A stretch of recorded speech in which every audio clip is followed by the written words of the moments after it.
parusahan yung bata, ginagamit ng mga sindikato. Bakit hindi habulin yung mga sindikato? Kasi mas madaling parusahan yung bata. Mahirap parusahan yung mga sindikato. Dahil yun makapangyarihan. Yung bata, vulnerable. Ginamit na ng mga sindikato, exploited na, biktima na, dahil ginagamit at kinakasangkapan, at mabibiktima ulit ng Estado dahil kailangan silang parusahan at ikulong. Ang talumpati pong ito ay sumisibol mula sa aking labis na pagkabahala bilang isang ama, bilang isang lingkod bayan, at bilang isang Pilipino na tulad ng ating mga kababayan ay nangangarap mamuhay sa isang payapa at ligtas na lipunan. Ginoong Tagapangulo, ako po ay labis na nababagabag sa mga nababalitaang kung gawi ng mga minor de edad sa kasalukuyang panahon. Ang tinutukoy ko po ay ang pagkakasangkot ng mga bata sa mga illegal na gawain mula sa mga itinuturing na petty crimes sa lansangan hanggang sa mga karumal-dumal na krimen o mga heinous crimes. Noon pa man po ay hinaharap na natin ang realidad na ito, ang pagkakasangkot ng mga kabataan sa mga krimen. Halimbawa po, bago ang recess noong Pebrero lamang, ay napanood ko ang ulat ng pang-hold up sa isang 14 anyos na batang lalaki sa Quiapo, Maynila. At ang 4 na hold-upper na may dalapang patalim ay puro minor de edad. Nang isuplong sa barangay, inamin po ng mga sospek na kabataan na matagal na silang sangkot sa pagnanakaw. Malakas daw po nila ang kanilang loob dahil alam nila na sila ay hindi makukulong. Samantala, noong nakaraan namang taon, ay nakidalamhati po ako sa pamilya ng isang dalaga na pinatay ng mga kapwa nito minor de edad sa San Jose, Panganiban, Camarines Norte. Parang pinupulbos ang aking puso sa kwento ng mga magulang ng biktima na matapos pong kuhanan ng video habang hinahalay ay pinatay ng grupo ng kabataan ng kanilang anak na babae. Hindi pa rito natapos ang kademonyohan nila sa kanilang biktima. Dahil nagtatrabaho bilang matador ang isa sa mga sospek, sinadya pang katayin na parang karne at babuyin ang laman loob ng kanilang biktima. Nakabidyo po lahat yan. Nakabidyo, binibidyo nila. Nang humarap sa kinauukulan ang mga sospek, laking gulat ko po ni walang katiting na pagsisisi sa kanilang asal at salita.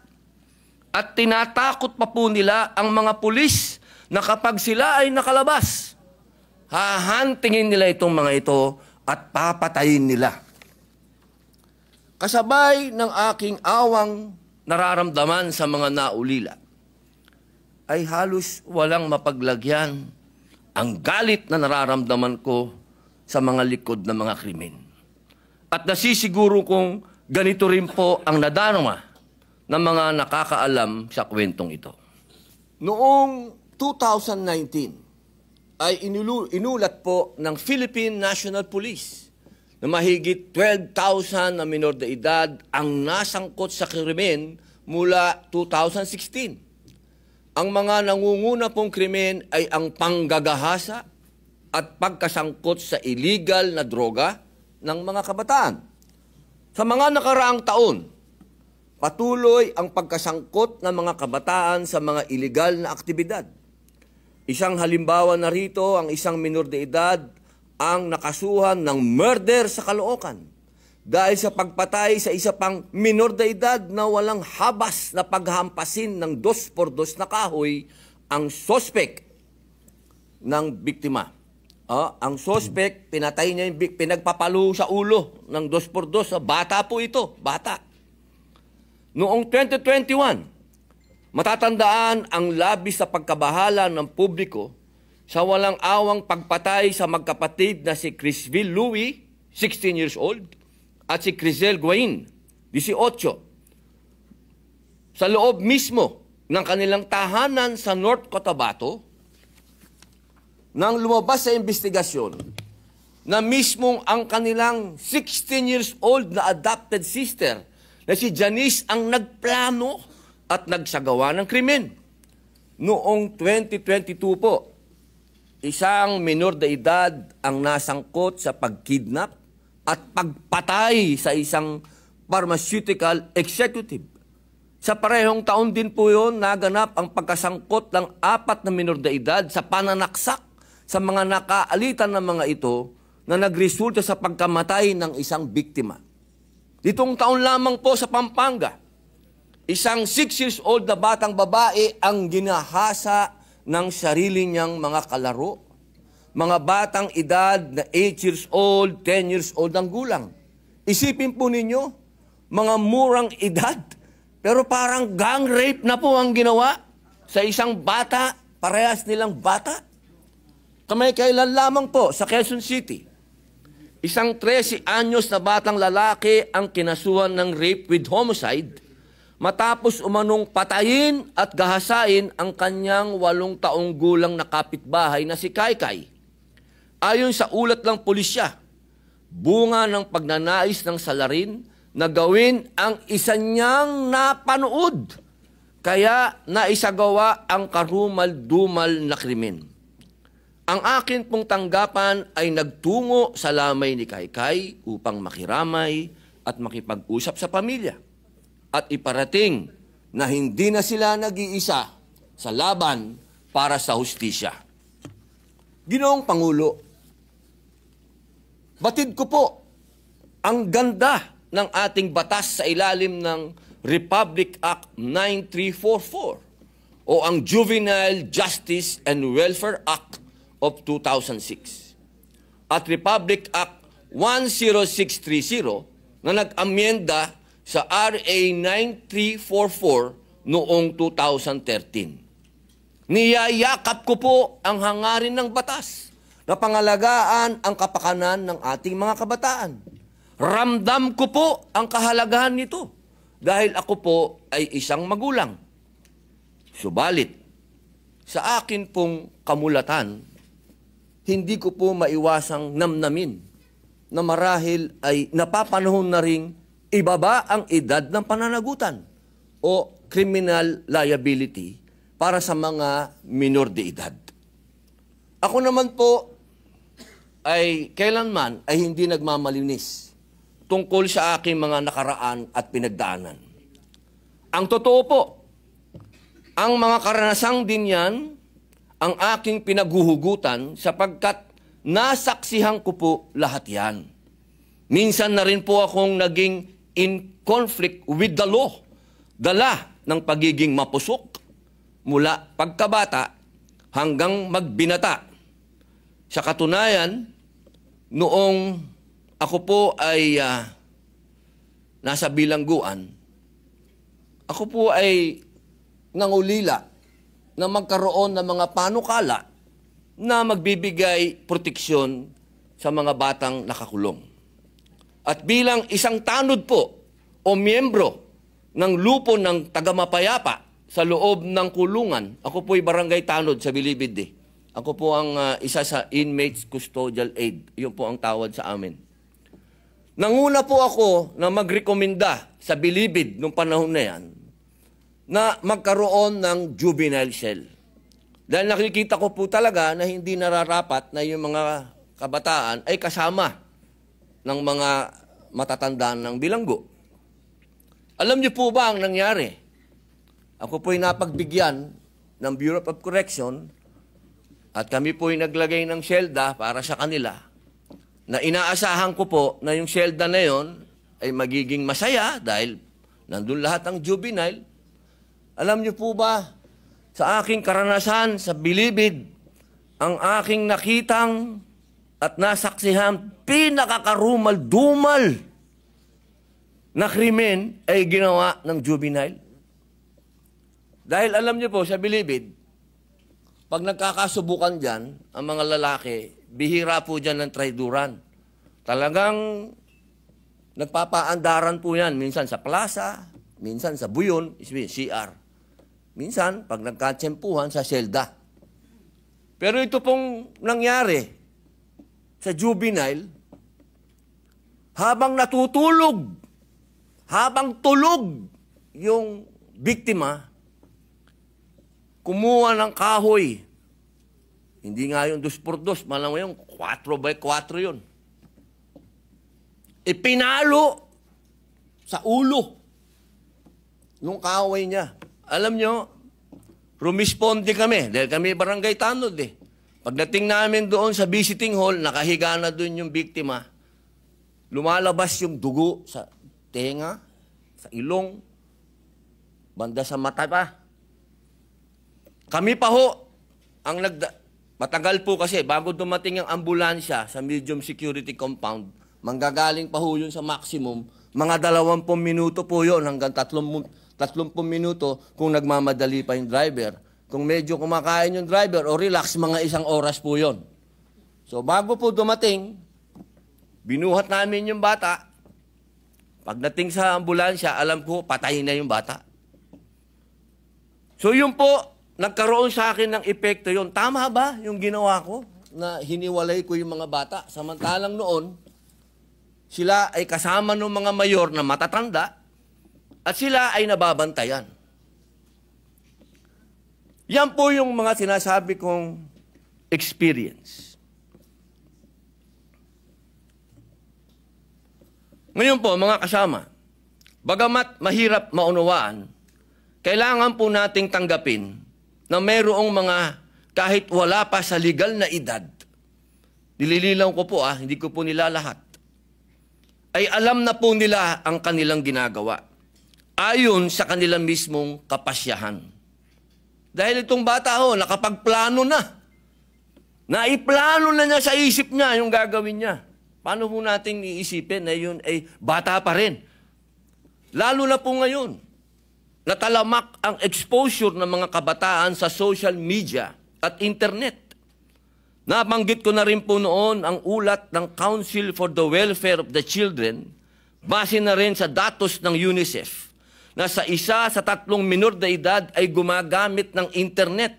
Ayon din po sa National ICT Household Survey, halos 60% ng mga batang edad 10 hanggang 17 taon ay may access at gumagamit ng internet. Mabanggit ko lamang po, maidagdag ko po, alam niyo po ba na sa Australia, bawal lang mag-social media yung mga bata 16 pababa?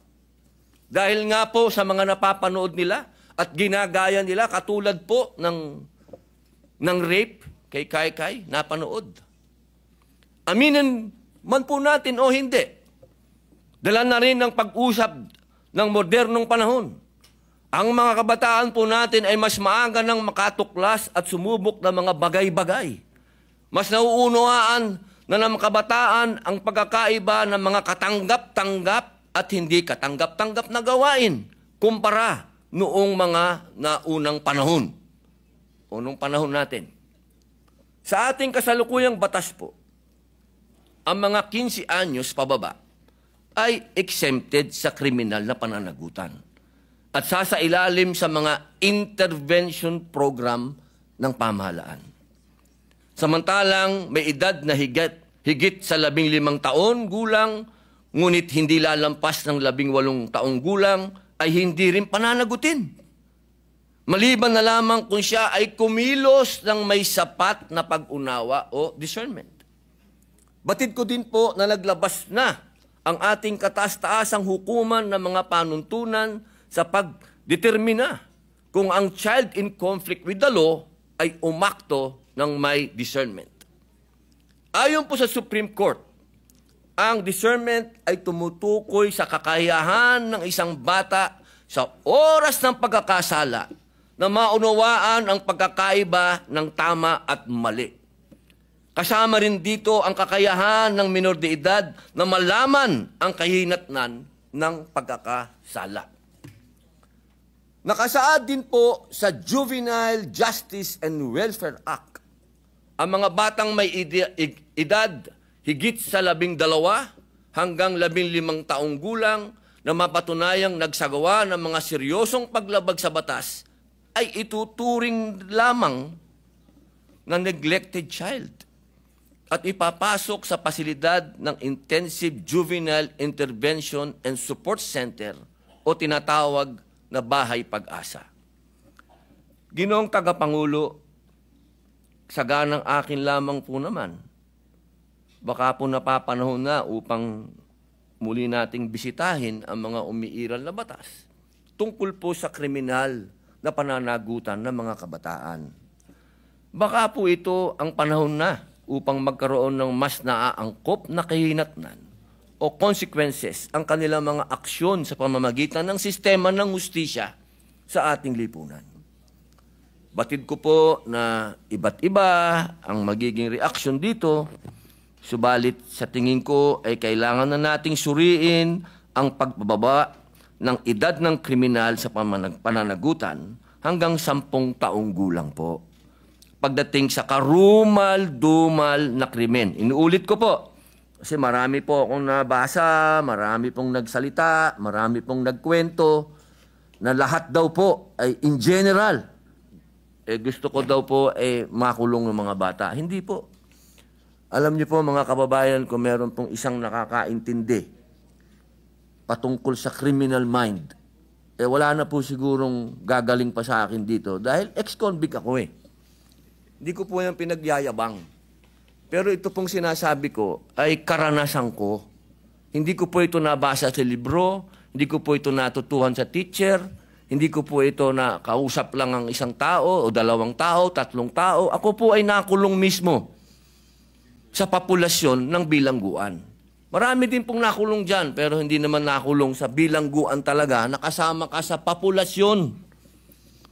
Ikaw mismo ang nandun, nakikita mo yung mga tao, 24 hours, 7 days a week, kasama mo ang mga bilanggo.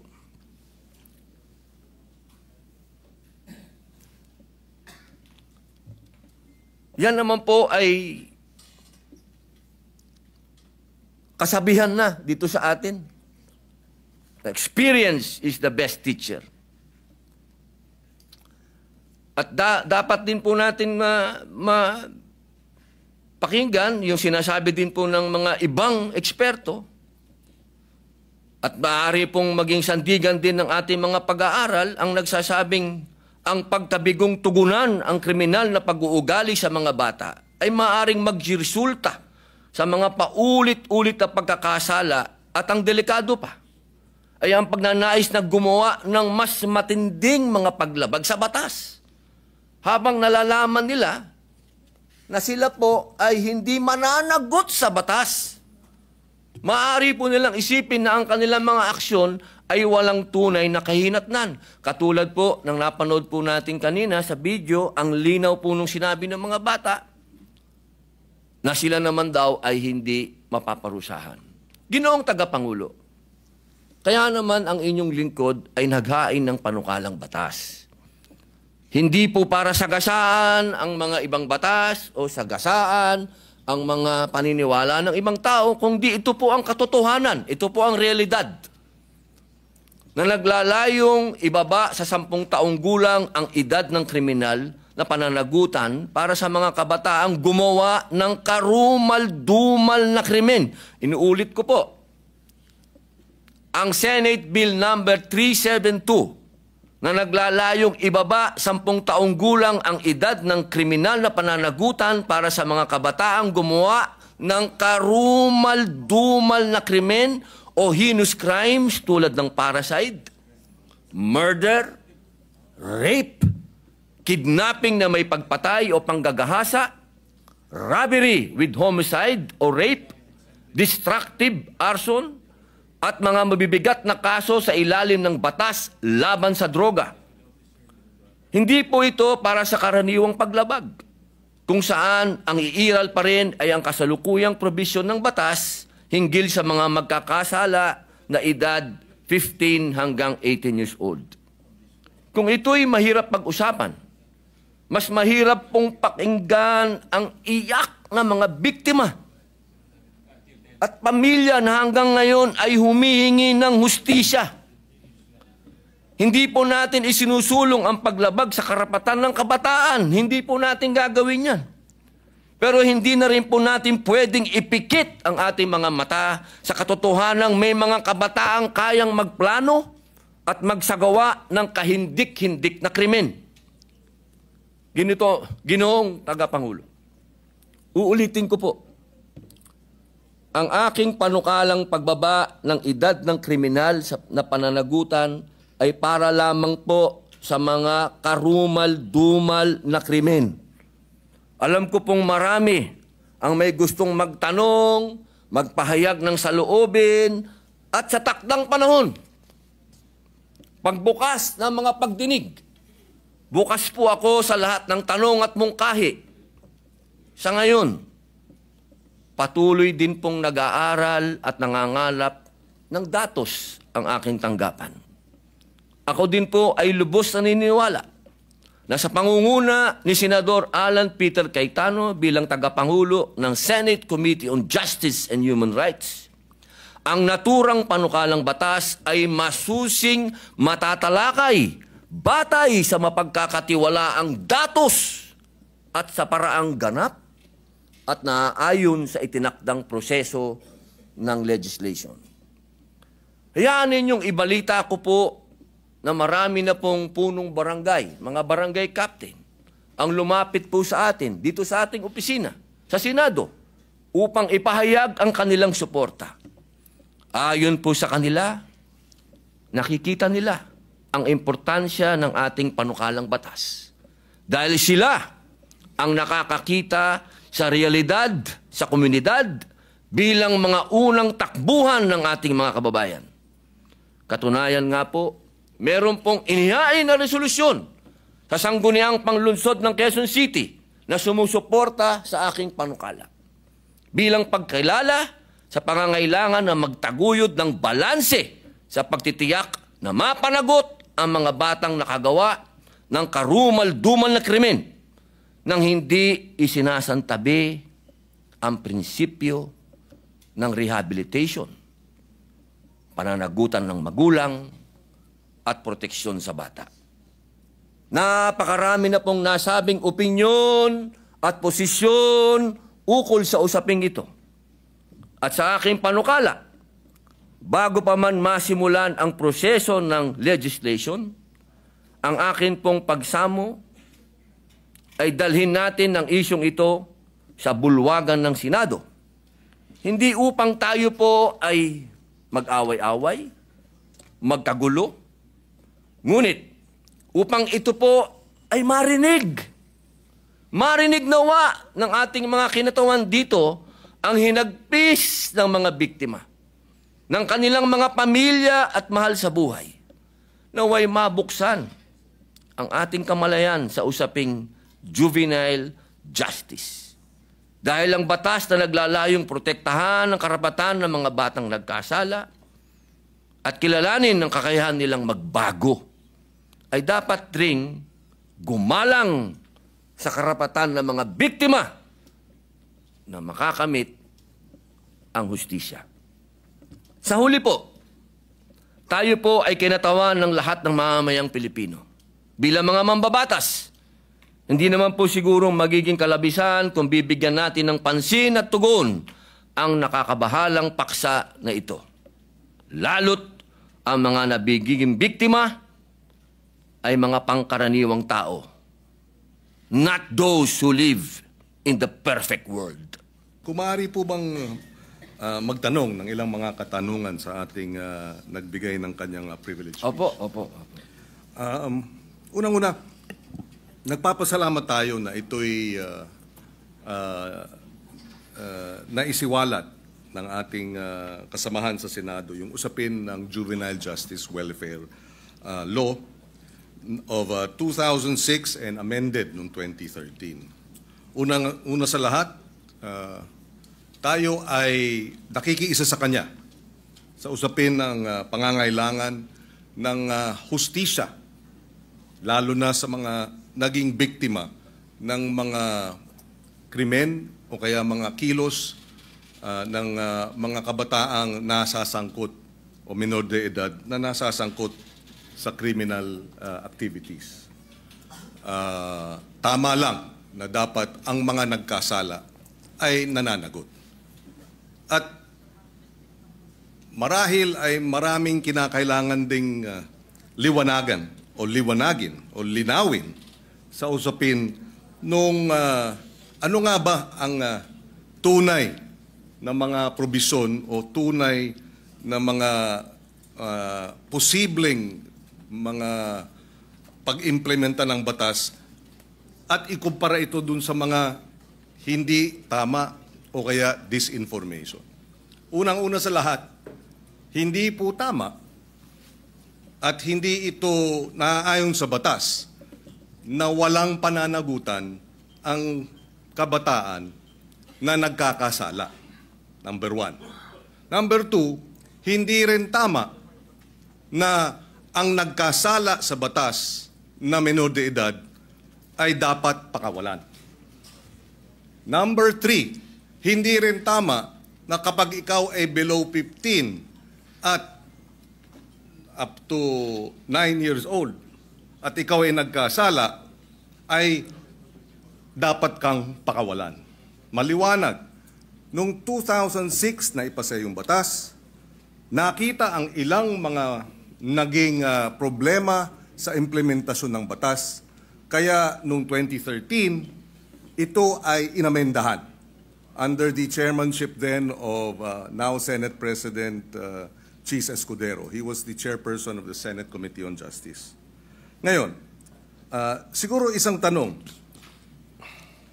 Ang unang tanong,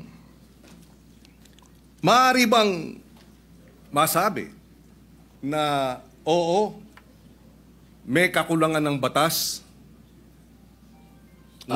ngunit mas marami ang kakulangan sa implementasyon kaysa sa batas mismo?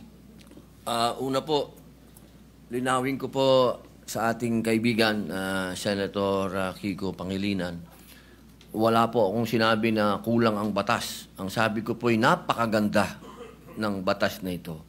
Hindi lang po siya napapanahon ngayon. Sa pangalawang tanong po, totoo po yan, sa maiksing panahon ko po dito sa Senado, napakadami pong magagandang batas. Sobrang gagandang batas, hindi po talaga na-implement.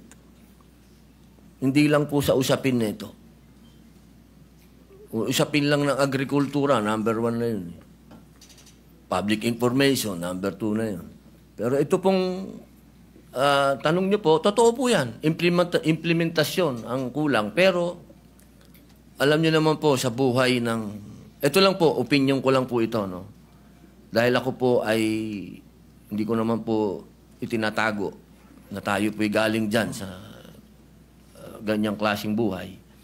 Yung mga ganito po kasi, alam nyo, minsan iisipin natin ang mga kriminal bobo, kriminal tanga, kriminal walang isip.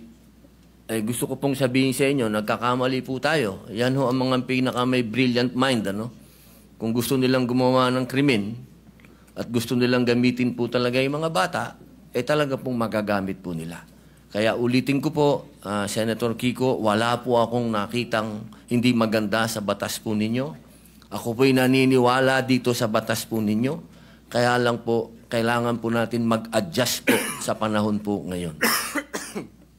Maraming salamat sa paliwanag at sa kasagutan.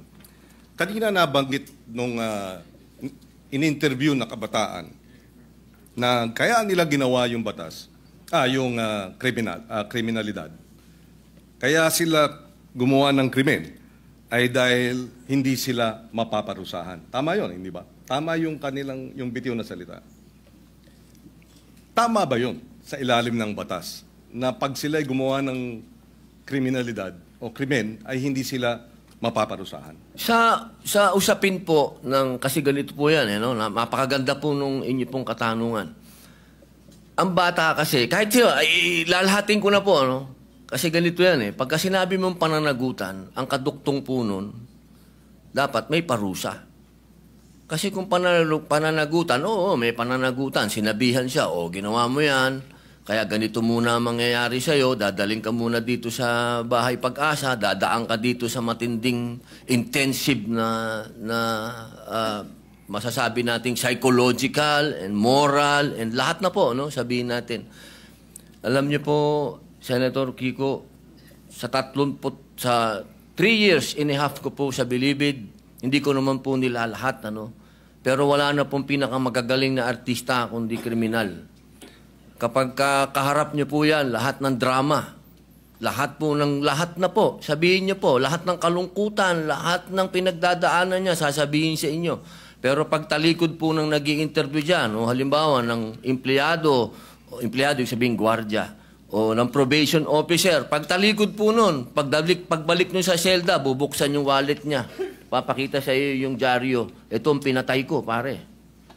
Ganyan po ang criminal mind. Hindi ko naman po inilalahat. Pero pagka sinabi po natin kasi ng pananagutan, dapat nagbabayad ka ng kasalanan. Hindi lang binasa sa iyo. Hindi yung parang gumawa ka ng isang karumal-dumal na krimen, ito po nakita ko po ito dahil ako po ay kagyat na pumunta sa Camarines Norte nung ni-rape nila yung batang ano po ito Senator Kiko magkakaibigan po ito. Yung babae ni-rape nila, binidyo nila, lahat, pinatay, lahat po, binidyo, hanggang naagnas yung bata, binidyo. Pagdating po, kasama po ako doon, nung dinala po doon sa Bahay Pag-asa, ang sabi nung bata, hahantingin ko kayo. Sabi doon sa mga, papatayin ko kayo. Sabi doon sa mga pulis. Ilang taon yung batang yun? 13 po. At ilang taon yung grupo sila, hindi ba? Grupo po. 13, 15, yung isa po 16. Yung bata pong ni-rape nila, 13 din. Yes. Okay. Kaya ako tinatanong yun dahil yung bitiw na salita ng bata dito sa video na sinasabing ginawa namin ng krimen dahil alam namin hindi kami mapaparusahan ay maling impormasyon. Hindi tama na hindi sila mapaparusahan. At yung mga edad 16, 15, oo, menor de edad, pero maliwanag sa batas na maaari silang litisin bilang mga nasa hustong gulang na kapag napatunayan na meron silang discernment. At ang katunayan niyan, yung magwad killings, dahil sila ay menor de edad nung naganap, pero sila ay 16 at 17, sila ay nilitis bilang mga nasa hustong gulang at sila ay nakakulong ngayon. In other words, hindi tama yung sinasabi na dahil menor de edad, hindi pwedeng parusahan. Dahil yung dalawang involved sa magwad killings, pinarusahan. Nakakulong ngayon. Yun ang puntong isa. Ayaw nating mangyari ang mga ito. Dapat lang mabigyan ng hustisya ang mga biktima ng karumal-dumal na krimen na galing sa menor de edad. Subalit hindi tama pag sinabing kapag menor de edad dapat pakawalan, number 1, dahil pag pinakawalan yan, labag sa batas yan at dapat parusahan yung mga nagpapakawala ng mga menor de edad na nagkasala. Yan ang batas. Iba ang batas, iba naman ang implementasyon. Yung nagsasabi namang pinakikita yung birth certificate, may pananagutan din ang mga magulang sa ilalim ng batas. At yung mga nagsasabing ginagamit ng mga bata, may pananagutan din sa nasabing batas. In fact, ang parusa dun sa mga gumagamit ay yung maximum na maaaring maging parusa dun sa krimen na isinagawa ng mga bata at ginamit ng mga sindikato. Ito'y madaling sabihin. Parusahan yung bata, ginagamit ng mga sindikato. Bakit hindi habulin yung mga sindikato? Kasi mas madaling parusahan yung bata. Mahirap parusahan yung mga sindikato. Dahil yun, makapangyarihan. Yung bata, vulnerable. Ginamit na ng mga sindikato, exploited na, biktima na, dahil ginagamit at kinakasangkapan, at mabibiktima ulit ng Estado dahil kailangan silang parusahan at ikulong. Kaya kinakailangan marahil ay balansehin natin. Sa usapin ng unang-una, yun nga ba talaga ang sinasabi ng batas? Allow me to read some of the provisions. Parents shall be liable for damages unless they prove to the satisfaction of the court that they were exercising reasonable supervision over the child. Ibig sabihin, may pananagutan ang mga bata, ang mga magulang. Meron ding maliwanag na usapin. Pananagutan ng mga gumagamit sa bata, Section 20C. Any person who in the commission of a crime makes use, takes advantage of, or profits from the use of children, including any person who abuses his authority over the child, shall be, or instigate the commission of the crime, shall be imposed the penalty prescribed by law for the crime committed in its maximum period. So kung ginamit sa droga, maximum sentensya sa usapin ng illegal na droga ang ipapataw dun sa mga magulang o sa mga adults, sa mga sindikato na gumagamit sa mga bata. Again, ihiwalay natin yung implementasyon ng batas. Kung mayroong mga kakulungan, dapat managot sila. Pero iba naman ang batas mismo. Opo, katulad po ng sinabi ko kanina, wala po akong nakitang hindi maganda po sa batas po na ginawa po ninyo. Sa umpisa pa lang po ng aking talumpati, ay yan na po kagad. Sinabi ko po ay napakaganda.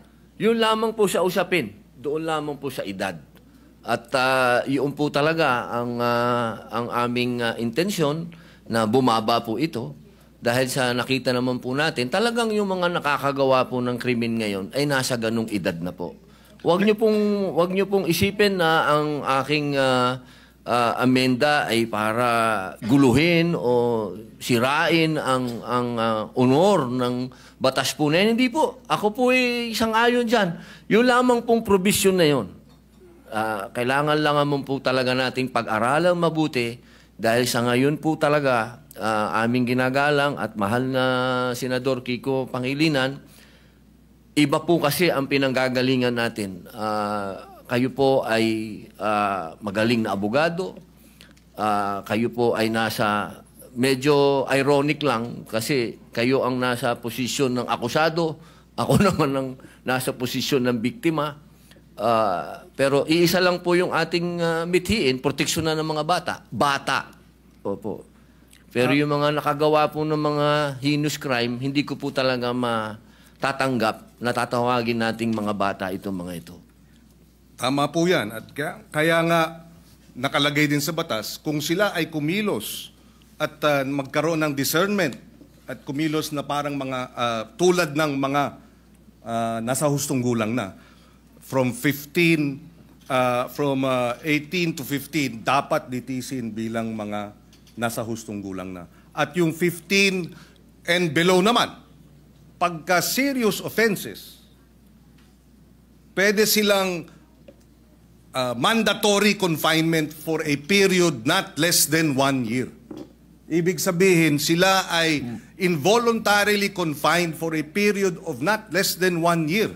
So hindi tama pag nagkasala ng rape, ng homicide, ang mga minor de edad na ang edad ay 15 and below, sinasabi ng batas, mandatory confinement of not less than 1 year. Pwedeng maging 2 years, pwedeng maging 3 years, depende sa magiging pasya ng hukom.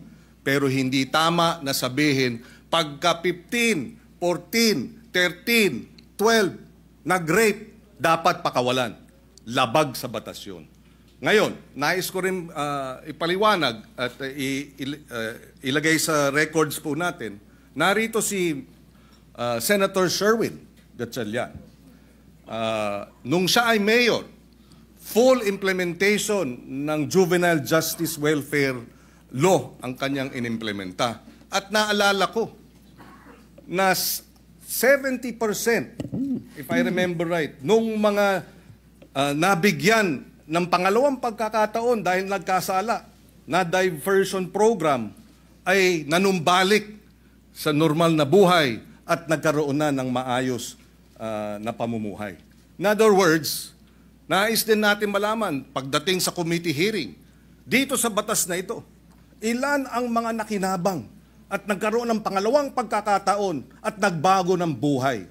Dahil yun naman ang kabila nung sinasabing benepisyo at kahalagahan ng batas na ito. Dahil kung wala ang batas na ito, lahat ng mga nagkasala diretso sa kulungan kahit 9 years old at isasama sa mga hardened criminals. Pero dahil sa batas na ito, hindi na hinahalo sa hardened criminals, sila ay inilagay sa isang diversion program. And Senator Win Gatchalian, in fact, I remember during the debates in his first term, was supportive of adding budgetary support for the full implementation of this law. Kaya we welcome this opportunity to debate this dahil dalawa ang punto rito. Merong mga biktima na dapat talagang tugunan at bigyan ng suporta dahil sila ay biktima ng mga nagkasalang minor de edad. In fact, on record, may pananagutan ang DSWD sa mga pamilya ng biktima. Nakalagay yan sa batas na kinakailangan bigyan ng assistance, counseling ng DSWD ang pamilya, kamag-anakan ng mga naging biktima ng karumal-dumal na krimen at iba pang mga kriminalidad na kilos ng mga minor de edad. And therefore, we welcome this opportunity na magkaroon talaga ng diskusyon, makita ang maganda sa batas, makita ang kakulangan sa implementasyon, at tingnan din natin itong usapin ng lowering of the age. Ako, ang punto ko, palagay ko, masyadong mababa ang 10 years old. Although even if you're 10 years old, again, uulitin ko, at ikaw ay nag-commit ng rape, minimum 1 year mandatory confinement. Pwedeng ma-extend dahil yan naman ang sinasabi ng batas. Ako po ay naliligayahan sapagkat kayo po ay bukas sa debate at pagdiskusyonan. Yan naman po yung lagi naman natin dito yan sa Senado. Tayo'y open sa kahit anong amendment, sa kahit anong gusto nyo pong gawin. Ang kailangan lang po natin talaga, katulad po nung sinabi ng aking talumpati kanina, kailangan po itong marinig, kailangan itong pag-usapan, kailangan ang mga biktima ay marinig din sa komite. Kung ito po ay pag-uusapan na sa komite ni Senator Alan Peter Cayetano, mas maganda din po na marinig din sila. Alam nyo, mahal na kaibigan, Senador Kiko Pangilinan, yung pagkakataon na ang kabataan po natin sa ngayon, kapag sila ay nakita nila kasi na tayo easy-easy lang, at alam naman natin na kayo po mismo ang nagsabi, may problema sa implementasyon at napanood pa nila ngayon yan, nako, lalo na naman lalakas po ang mga loob ng mga sindikatong bata. Ako po'y kanina, habang nag-uusap po kami ng aking legis, sabi ko sa kanila kanina, alam niyo kung yung mga brilliant mind na mga criminal minds na yan, kung ito ay kanilang i-exploit, talagang mag-aalaga ka talaga ng mga batang wala na sa kanilang pag-iisip. Ito lang pong pagpapababa natin ng edad, ito po ay kailangan meron din tayong ganung warning na sana po buksan din po natin ang isip natin sa usapin ng kailangan na. Hindi po, wala kang kailanman nasasabihin sa inyong ako'y kontra sa mga bata o ano, hindi. Doon lang ako sa karumal-dumal, doon lang ako sa hinus. Doon lang ako sa hindi masikmura. Ako na to, ha? Ako na po ito, hindi ko masikmura. Si Robin na po ako, ha? Nakita ko na ang worst of the worst. Sabihin nyo na. Pero ako hindi ko masikmura. Yun lang po ang punto ko. Wala ako ditong... Kahit kailan wala ako ditong kinokontrang personal o ano, wala. Ako kung ano lang ang nasa kalsada, kung ano lang ang nasa 8% ng ating mga taong bayan, kung ano ang nararanasan ng mga naghihikahos sa mga lugar na ang kahirapan po talaga at ang mga kalukuhan at ang mga nandyan na ho talaga, ito po inilalatag ko sa inyo. Ako na po yung boses niyan. Kahit po sa sinasabi natin, makukulong yan, madadala doon. Alam nyo, ang isa ho dapat natin pinag-uusapan kung magkakaroon tayo talaga ng youth detention center. Kasi ako po talaga, patawarin nyo po ako, kung itong mga gumagawa ng ganitong kasalanan, hindi po yan pwedeng hindi mangulungan. At sinasabi nyo po, nandyan sa batas nyo yan, naniniwala po ako na dapat silang mangulungan talaga. Ang problema, hindi po nangyayari. Hindi po talaga. At yaan po ang nangyayari sa ground. Narinig nyo naman po ang sinabi din ng ating kasama ni si Senator Raffy, talaga pong may problema sa implementasyon. Kaya sana po kapag tayo po ay nag-hearing, nag-usap-usap, wag po nating isipin na yung batas po ninyo ay... Hindi po, never ko po yung gagawin, sir. Never. Ako po, gusto ko po magtulungan po tayo para masaayos po natin kung ano ang future ng ating mga kabataan, kung saan ang direksyon po nila. Katulad po ninyo ako, sumasama po ako sa inyo. Yun lamang po, ang dala ko po sa inyo ay point of view ng ibang naratibo naman. Naratibo po yan ng isang taong nakulong. Nakita ko, mga mata ko, ako po mismo, nung binanggit na ni Senator Bato, kanina, yung patungkol sa mga akyat bahay. Hindi naman po ako naging akyat bahay, pero pag nabasa niyo po yung aking biography, nakita niyo po yan, talagang nagamit po tayo, talaga ng mga sindikato, nung ako'y bata. Kaya alam ko po ang pasikot-sikot talaga ng mentalidad na to. Kaya sana po, sa usapin na yon, makinig din po kayo sa akin. Total, malinaw naman po na tayo po ay binigyan ng pahintulot ng konstitusyon. Ang sabi, hindi naman lahat pwede kayo abogado dyan. May iba't iba kayong pwedeng magsasaka, pwedeng artista, pwedeng ex-convict. Dahil naniniwala ang saligang batas na lahat po tayo ay may mako-contribute dito. Sa plenaryo na to. Dito sa institusyon na to. At ito po ang aking pinaniniwalaan. Ito po siguro ang magiging contribution ko sa inyo. Nasabihin po sa inyo kung ano talaga ang estado ng ating criminal mind. Kasi talaga po yan, talaga po Wala na po tayong magagawa. Tanggapin na natin na nandito yan at paano natin naharapin. Sabi nga po, oo, pwedeng maging deterrent, pwedeng hindi. Ang kailangan lang po talaga ay malinawan natin na may parusa. At sabi naman nyo, sa batas ninyo, malinaw ang parusa. Ang problema po, hindi yan ang nangyayari sa ground.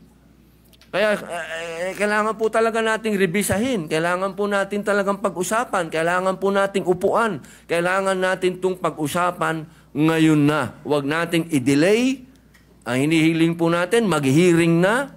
Pag-usapan na po ito dahil nangyayari na po natin. Dahil kailan lang yung rape doon sa Quezon City na pinatay yung bata na 8 years old. Ngayon may kinukwento si General Bato po, si Senator Bato na may pinatay lang na pinasok doon sa bahay. Scholar, sinaksak. So, sunod-sunod na po ito, sir. Yun lang po akin na sana ito pong sinabi po ninyo na tatanggapin nyo po lahat. Pag-usapan na po natin sa hearing at dito po sa entablado at magkasundo na po tayo para yung taong bayan po, alam nyo naman po, siguro naman, naniniwala naman po ako na pwede tayong mag-meet sa gitna. Pag-usapan natin to. Wala naman pong hindi nakukuha sa pag-uusap. Ang kailangan lamang po, tanggapin natin na may problema sa ngayon ang kabataan dahil sobra na pong bata ang mga nakakagawa ng heinous crimes. Yun lang po yun. Wala po akong gusto sa inyong diskusyonan. Opo. Kami nagpapasalamat na nabanggit ni Senator Padilla itong usapin nga ng nariyan sa batas na dapat may parusa angkop sa pagiging menor de edad. At meron naman talaga. Pwede talagang manatiling confined involuntarily, mandatory confinement for many years. 2-3 years pwede yan kung ikaw nagkasala bilang menor de edad. At nabanggit din niya, pero hindi ito ang nangyayari sa baba. So baka ang problema ay sa halip na amendahan yung batas, ipatupad ng tama yung batas. Pero ganun pa man, pakikinggan natin ang magkabilang panig. Ako'y naniniwala na ang kakulangan talaga is the implementation of the law rather than amending the law. Dahil pagka na-implementa ng tama, within 24 hours ng report, dapat ang batang involved sa serious offenses ay idadala na para sa mandatory confinement. Mabilis ang hinihiling ng batas na kilos ng gobyerno. Pag hindi ginawa yan, hindi yan problema ng batas, problema ng implementasyon. Kaya tayo ay bukas makinig, tayo ay bukas dun sa mga minumungkahi, pero ang ating paniwala, ang ating obserbasyon ay mukhang may kakulangan hindi sa batas kung hindi sa implementasyon niya ito. Dahil uulitin ko, yung mga 12 to 15 na nag-serious offenses, hindi dapat pinapakawala yan at mayroong parusang angkop sa edad nila at maaari silang manatiling naka-confine involuntarily. Ibig sabihin, wala silang karapatang lumabas. Their liberties are limited by at least 1 year and it can be even more. And finally, siguro, kailangan lang ipaliwanag, hindi po tayo kumbaga, ang sinabi kasi ng ating butihing senador, na siya ay para doon sa mga biktima at ako naman ay para doon sa mga akusado. Hindi po. In fact, yung amendment natin sa batas na ito ay dapat bigyan ng assistance, suporta, counseling ng DSWD ang pamilya at kamag-anakan ng mga biktima. Mandato yan. At pag nagkulang ang DSWD dyan, sila'y mananagot. Hindi tayo panig sa mga kriminal, hindi tayo panig o sa mga children in conflict with the law o yung mga inaakusahan. Hindi rin tayo panig basta-basta sa mga biktima. Panig tayo sa interes ng pagpapatupad ng tama ng batas. Dahil alam ko, pag tama ang pag-implementa sa batas, lahat makikinabang. Dahil nariyan naman ang mga probisyon para dun sa mga naging biktima at para dun sa mga children in conflict with the law. Maraming salamat po. Opo, ako po'y natutuwa at nanggaling po sa ating mahal na senador na open po siya sa pagdiskusyonan to. At kanina lang po, nabanggit niyo po kanina, parang open na kayo mag-amenda tapos binawin niyo. Doon lang po ako naguluhan. Pero sana po, pag-usapan na lang po natin. Maraming salamat po sa inyo.